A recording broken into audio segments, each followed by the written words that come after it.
Sa ating pamilya, sa aking pamilya, merong nagkakatampuhan at nag-aaway. Kaya lang, bilang bata, kailangan ko pilitin at huwag maging isang sanhi kaya nag-aaway. Kailangan ko rin magpakita ng respeto, kabaitan sa iba, including sa aking magulang at matatanda sa pamilya natin. And as a child in a family, if there's a family fight, I don't need to come in the fight. Parang hindi ko kailangan makisali doon.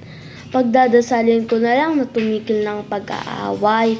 Kasi ang pag-aaway, especially sa pamilya, mabigat yun. Kasi kayo na nga magkakapatid, kayo na nga ang pamilya, kayo na nga magkakasama sa buhay, nag-aaway pa kayo. Kaya, kailangan iwasan natin yan. Pero di natin totally maiiwasan kasi ganyan talaga tayo eh. Wala naman hindi nagagalit, wala naman hindi naman palagi nakakasunduan, meron din ayaw, meron gusto. Pero kailangan natin